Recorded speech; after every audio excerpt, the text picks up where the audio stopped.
Teknik yang diambil tu dia cedok daripada sini, dia cedok dari sini, cedok pelbagai dan dia combine dalam dia punya ni. Dan kadang-kadang ada yang namakan sebagai terapi dia sendiri.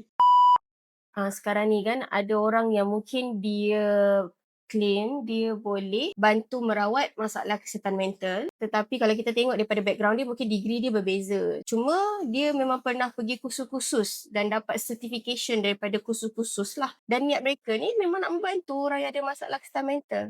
Apa pendapat Aiman? Selari dengan demand orang semakin ramai sakit, datangnya supply yang semakin banyak nak mengisi kekosongan demand yang tinggi ni. Dan bilangan doktor, psikologis, kaunselor dekat hospital, dekat swasta ni tak berubah. Mungkin bertambah sikit lah setiap tahun kan. Dan mereka ni pula busy dan waiting list yang panjang.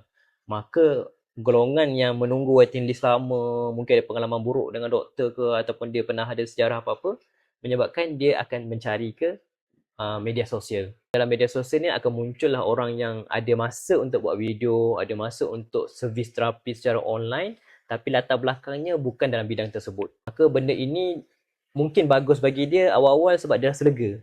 Sebab dia boleh bercerita pada orang dan orang tu validate. Sebab kemahiran validasi ni dia tak terhad pada profesional je, semua orang boleh belajar. Tapi pendekatan rawatan itu yang jadi masalah nanti. Sebab dia akan rasa lega dapat luahkan.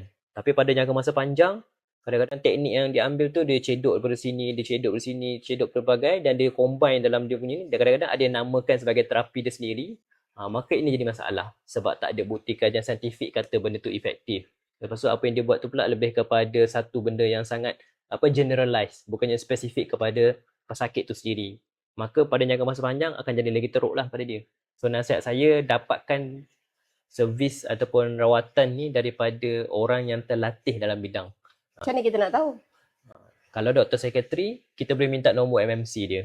Sebab pasukan perubatan dia memang pendaftar ada AMC dan dia mesti lesen APC dia tu mesti hidup. Kalau psikologis klinikal, kita boleh minta nombor pendaftaran dengan MAHPC, Malaysian Allied Health Profession Council. Kalau kaunselor, kita boleh minta nombor lembaga kaunselor Malaysia dia, iaitu apa nombor LKM. So, 3 individu ni memang dah berdaftar dan memang terlatih dan itu adalah bukti bahawa mereka layak untuk memberikan servis tersebut.